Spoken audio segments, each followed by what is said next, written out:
Welcome to Cycle Breakers and Moneymakers, a podcast for women of color and first gen who are breaking generational cycles and glass ceilings by going places no one before them has ever gone. I'm your host, leadership coach, and eldest daughter of immigrants, Mariela De La Mora. I left a 16-year marketing career to create a multiple six-figure-a-year coaching business as a single mom. Each week, you'll learn how to build unshakable self-trust, become in demand, lead with confidence, and make more money by being more of who you are. Hello, everyone. Okay, so today I'm going to be talking about how I was able to establish essentially a multiple six-figure baseline without doing the most and in a very, I would say, like unconventional way that I haven't really seen. And a lot of this was just based on me being a single parent and needing a lot of like space to, process emotion and like work through trauma responses and my money scarcity and like all of these things, that it actually wound up being a superpower because I really wound up being able to create a business that didn't require launching and like all of this structure and all these things that I didn't feel like I had the capacity for.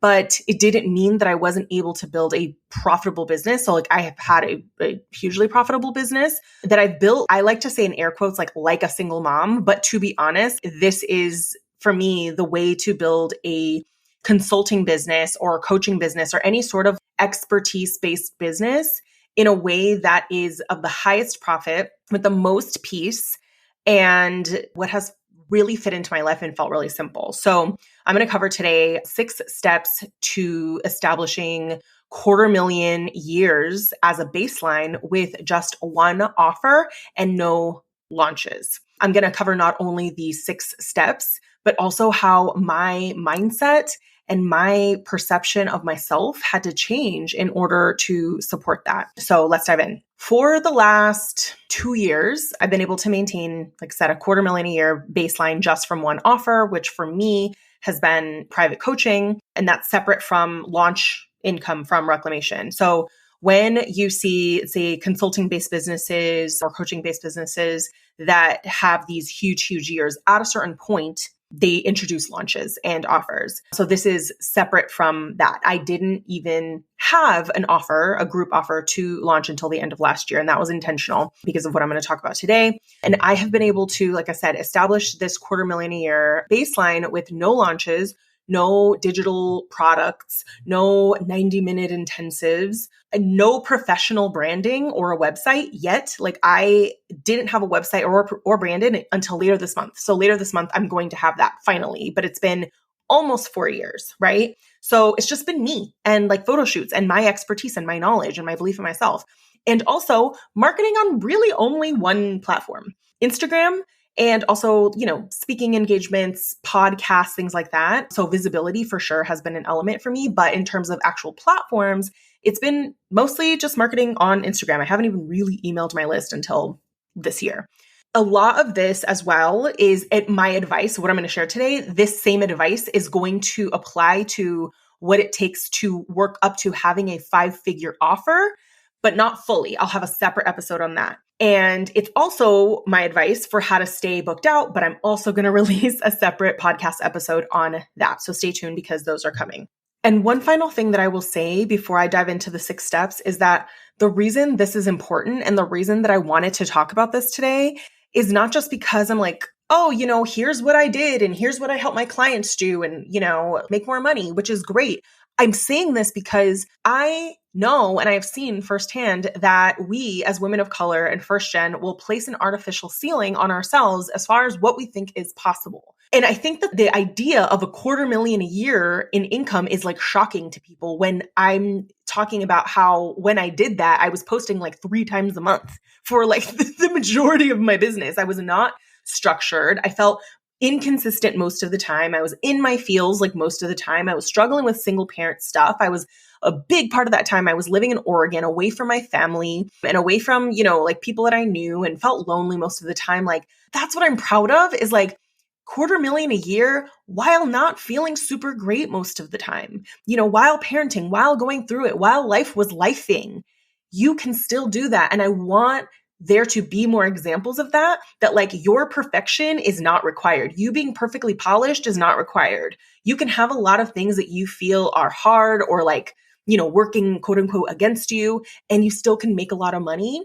And that's why I thought it was important to share that today, because I really want to shatter your perception of what you think is possible and what do you think it's going to require for you to get there. Okay.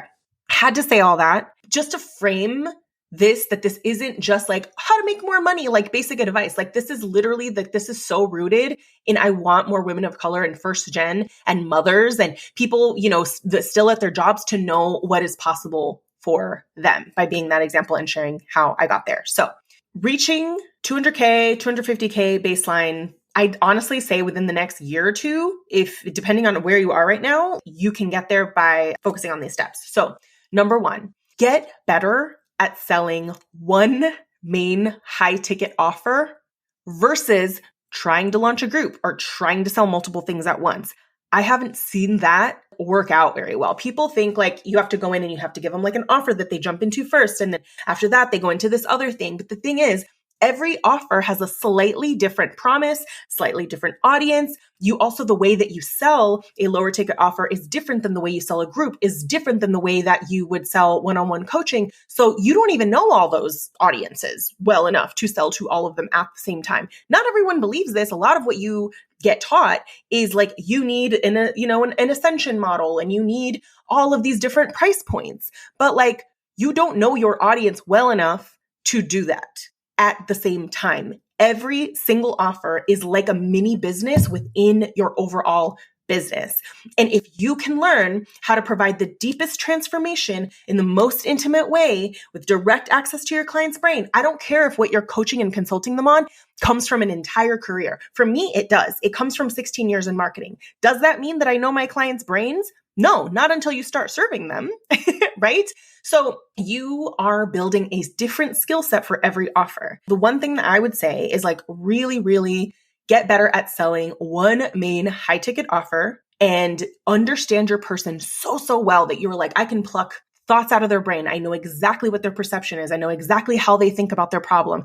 I know what verbiage and language is too advanced for them because they're not even there yet. You need to know your person so well, and then just getting better and better at like delivering that offer. So number one, get better at selling one main high ticket offer at one time. Number two, keep documenting and improving your clients' results in that main offer. That is another thing that is pretty much impossible to do if you're trying to nurture multiple things at once. It's like you'll push this one forward, you'll push this one forward, you'll push this one forward, but like none of them are becoming exceptional, amazing, incredible offers and programs, right?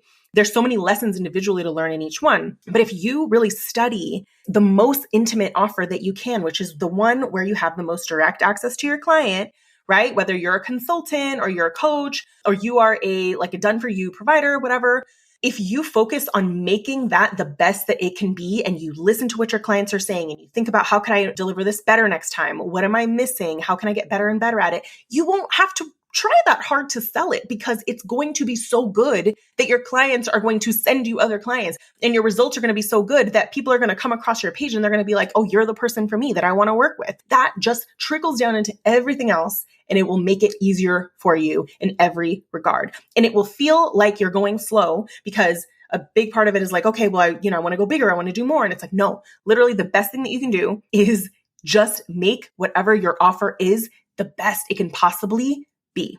So that's number two.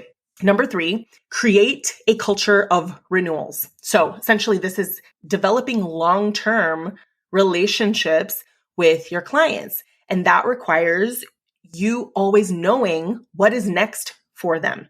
This applies whether you are a done for you provider or if you have an agency or if you are a consultant or a coach. I want you to think about your client's trajectory, not just in what happens in the 3 months or what happens in the 6 months. Because then what happens is they get to the end of that trajectory and it's like, okay, you graduated, we're done, goodbye.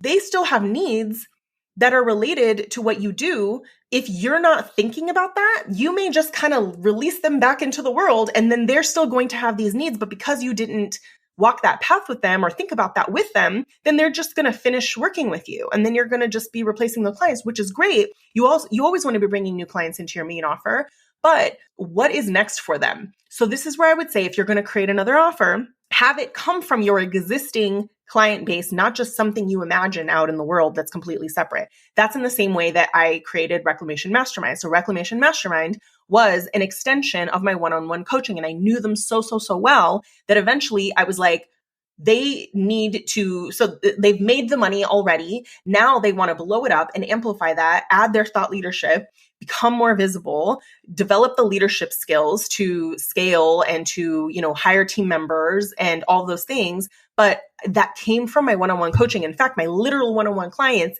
dropped into Reclamation first. They were the first ones to sign up, right? So that's what I mean. But like, that's part of my trajectory for them. Right? So create a culture of renewals by always knowing what is next for your clients. And I say this also because renewals and long-term clients are not just important for like reaching an income goal, but it's also because having more time with your clients allows you to help them better. It allows you to create better, deeper results, which ensure that you stay booked out because you're providing a deeper transformation. So that's number 3. Number 4 is get clear on your thought leadership and what is your highest level skill set. Now, this on its own is its own topic that I'm going to touch upon at a high level here. Are there things that we talk about in Reclamation? I will also talk about this in future episodes, but getting clear on your thought leadership means look at what it is that you do and think, what is my perspective on my industry, on my niche? What is an unmet need that I see that I solve for? What are my opinions? What are my perspectives? How do I deliver this in a unique way? And why? And why is that better for my clients? That's your thought leadership. You integrate your story into there because, I went through this or I saw this. This is why I deliver this differently. This is why I see this need differently. This is how I'm different. But it has to do with your perspectives, your opinions, and how that is different and better for your client. And what I consider when I said higher level skill set, I think about regardless of what the outcome is, how can you access the most of you in this offer? So I have a client actually that I interviewed last episode, and she's a life and business coach. Now, you could have a basic offer promise of like, I will help you create your first offer and your first 4-figure client, which is pretty basic. But I'm like, but what about that though? But like, what is different about that? What's the difference? And when we worked on it together, I was like, well, what is the bigger problem? Who are you selling this to in particular? It can't just be everybody, right? So then we determined that her clients are people who come from very structured backgrounds. Like she works with a lot of people who come from like certified careers, right? And so they're very, very structured thinkers. And she attracts them because that's who she is and that's her background. So people who want to start businesses who come from very structured thinking, certified backgrounds have specific challenges because they struggle to break out of right and wrong, black and white, sequential, step-by-step thinking, right? So immediately she was able to access her own life experience, her own like past identities, her own professional experience. All of a sudden that became relevant. And when I say highest level skill set, I think about what parts of your professional background, your story, you actually access when you're helping your clients. So I think sometimes we tend to put ourselves in boxes and think like, okay, but if I'm helping someone with this particular outcome, then this is the only thing that I can talk about.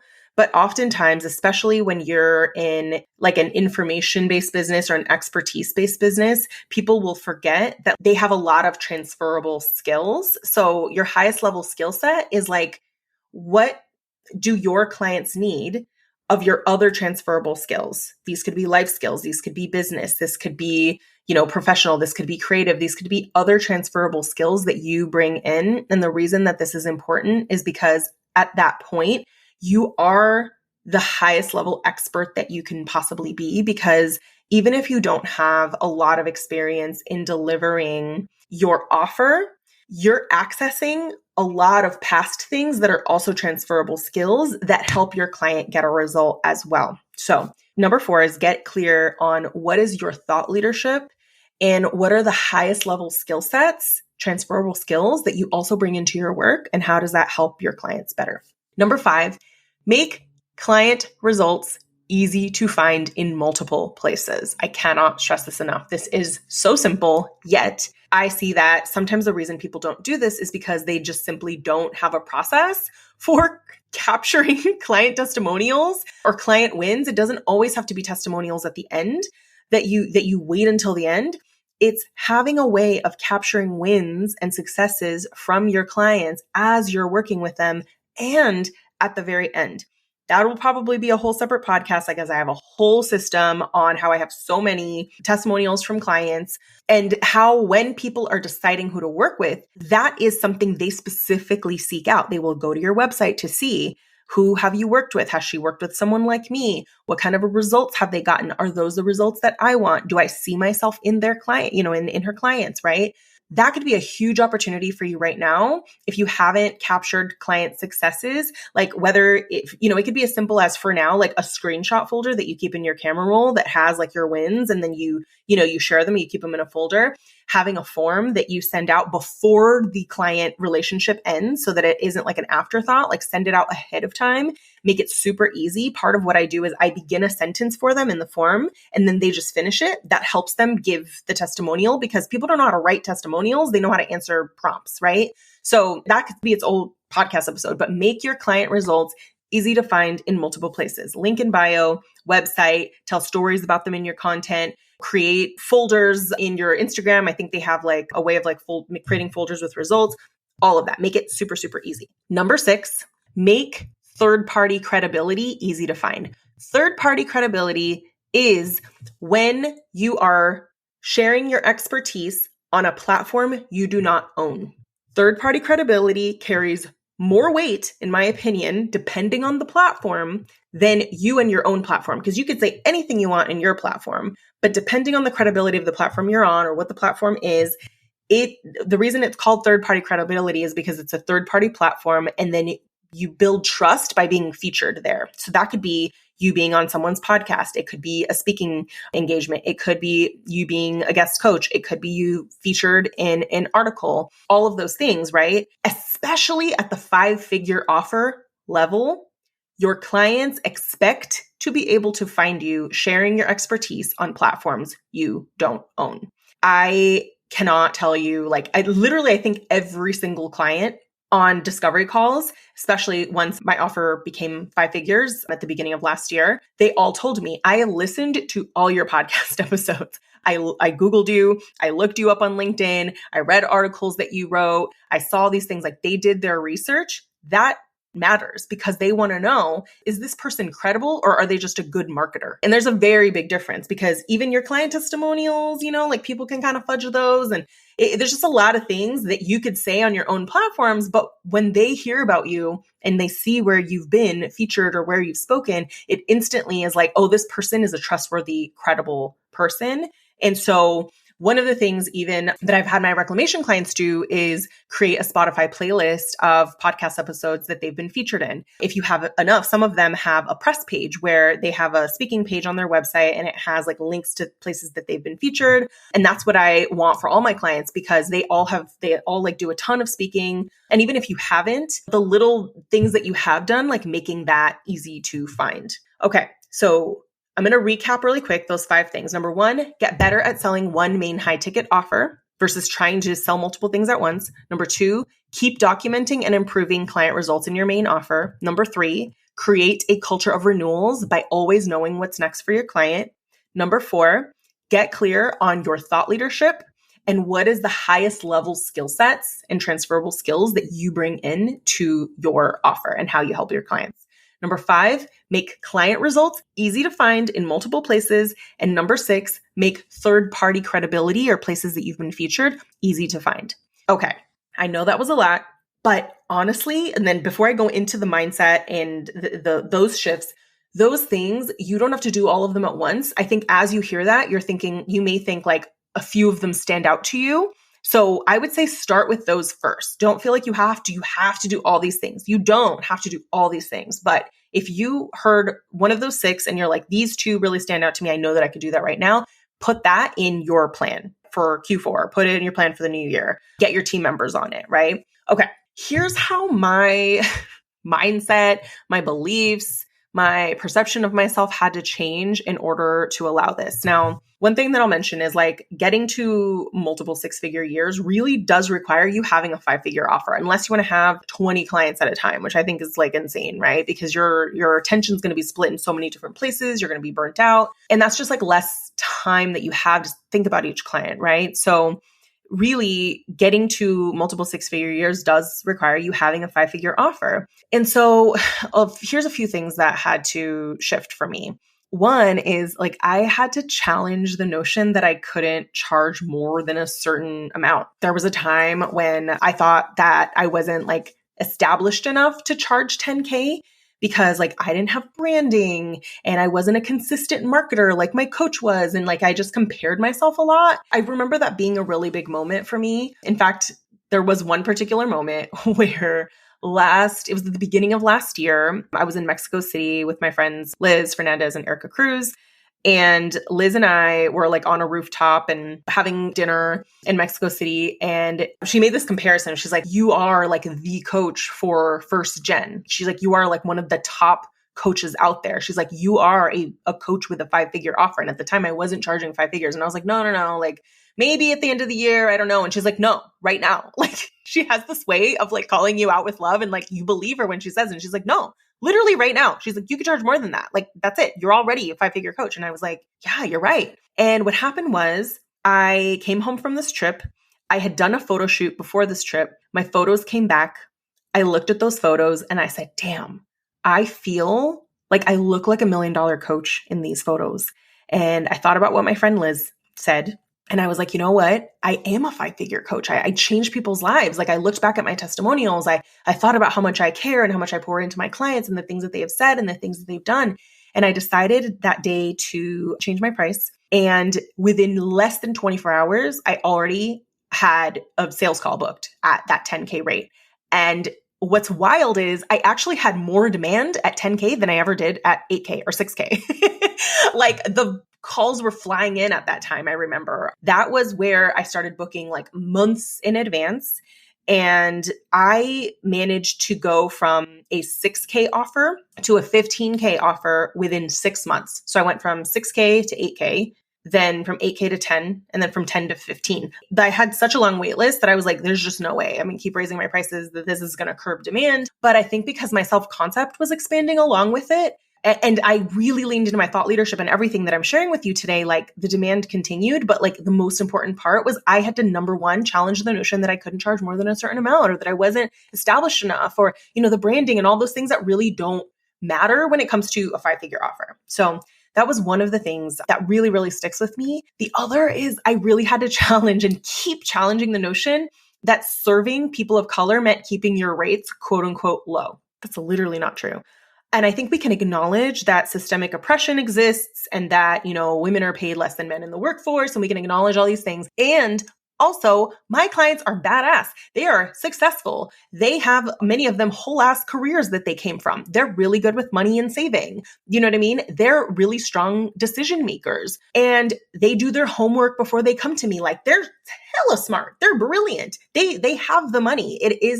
And it's not to say that it doesn't scare them, but they're proud to invest five figures in themselves. So like, to be honest, I never really sat in that thought very long, but I've heard other people kind of have this concern about that. And I just wanted to say that this is something that I've thought about, but like, I haven't really sat in that thought very much. And I have so much evidence of literally like more than 90% of my clients. If you look at me making almost $750,000 in 3.5 years, 90% of that was from first gen, almost in particular first gen. So this is evidence. The other is that I had to also challenge the notion that people wouldn't pay five figures or pay me more than a certain amount unless they were already making money in their business. I've served a lot of clients who don't have a business yet. Like they don't have a brand, they have a job, right? And they have this idea and we build their business from scratch. And many of them like land clients within a couple of months, right? So that is not true, but I've also worked with people who have businesses and the main thing that they wanted from me wasn't even that. It was like their own self-perception and confidence and how they're showing up. So challenge the notion that people wouldn't pay that unless they were already making money in their business, because that's not necessarily true. The other thing is number 4, I challenged the notion that people could only charge 5 figures when they promised a financial outcome.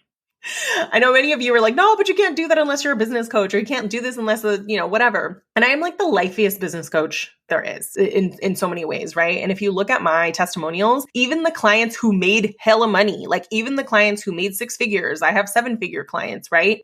Spent 90% of their testimonial talking about how their lives were impacted, how their self-concept was impacted, not the financial part, right? So yes, that matters, but that's not why they come to me. And so challenge the notion that people can only charge 5 figures if you're promising a financial outcome, because that's not true. I also had to really work on believing that a 5-figure offer was actually better for my clients because of the fact that the level of focus, the level of like commitment, the expertise that I was bringing, it felt like it was an energetic exchange that really like reflected like how deep and how personal and all of the expertise that I am pulling in to help this particular client that's completely different than the way that I would support a different client. And that this really reflected that. And then I think finally, one of the most important things is multiple 6 figures, to be able to hold that, to feel worthy to receive that, to feel safe to receive that. And knowing that like oftentimes the more money you make, the more, the bigger your investments start to get. So I had to feel safe to receive that amount of money, but I also had to feel safe to make bigger investments. So when 25K, many times it would be 26K would enter my account, 24K sometimes would be going out, including my owner's pay, right? So seeing 5 figures a month, multiple 5 figures a month leave my account when multiple 5 figures was coming in, that was a lot, right? So I worked with a somatic coach, and I still do to this day, to process emotions, fear of abandonment, fear of failure, building up my sense of worthiness, my fears around money and my past money stories, and forgiving myself for things in the past that I was blaming myself for, right? The fear that it was going to run out any day now, like all of those things are part of what shifted. And it's not to say that like you have to do all these things. You don't have to do all these things. This is really just me sharing my story of the fact that making more money isn't just about doing the steps. It's also about changing the way that you think about what's possible, think about your own, self-concept and how you see yourself, and feeling safe to not just charge that much, but receive that much, to invest more so that you can have more help. Because when you have more clients, you definitely need more help. You need systems, all these things that require an investment.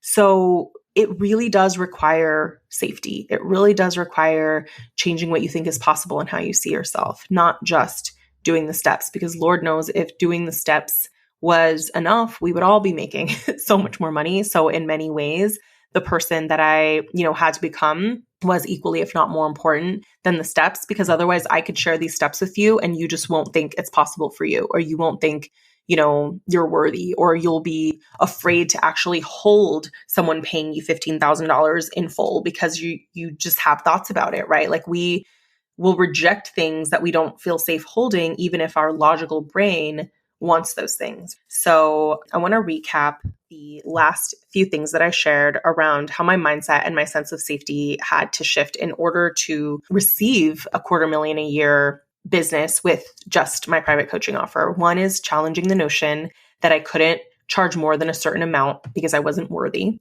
Number 2 is I had to keep challenging the notion that serving people of color meant keeping your rates quote unquote low. Number 3, I challenged the notion that people wouldn't pay more than a certain amount unless they already were high earning business owners. Number 4, I challenged the notion that people could only charge a certain amount if they promised a financial outcome, and led with that. Number 5, I really believed that a 5-figure offer was better for my clients. And number 6, working with a life coach or a therapist or a somatic coach to process emotion, to feel safe to receive the clients, to feel safe to receive the money, to manage it, to hold it, to manage receiving more visibility, holding space for more clients, and all of the fears and the things that come with that. So I hope that you took something from this today that not only has shifted your perception of what you think is possible, but maybe how far away you think that might be for you, that maybe it isn't as far away as you think, and you don't have to do the most. You don't have to necessarily market more or go and change the way you are or go and get, you need a brand right now. Like, you don't need necessarily all of those things. You literally could have a $250,000 a year business, keep it simple. You don't have to launch. You don't have to be the most organized, structured person. You can still have plenty of space for life. This entire time, I've taken like 8-9 weeks off a year. I took most of July off to take my daughter to Puerto Vallarta, and I plan to do more of that. In fact, next year, I want to expand that out to like 5 weeks, and taking Christmas break off and spring break off and Thanksgiving break, and being on the PTA and volunteering at her school and doing those things that really matter. I want to be the PTA mom. I want to go on the field trips, and I do those things, right? So it's just so important. Like, I really want you all to know, because I want to share all of the lessons that I have, because I want my people to make more money and feel more peaceful and not feel like they have to lose themselves in the process of growing a business. I don't want them to feel like they have to be tied to their computer and like being on calls 24/7. And I really hope that today's episode helped you with that.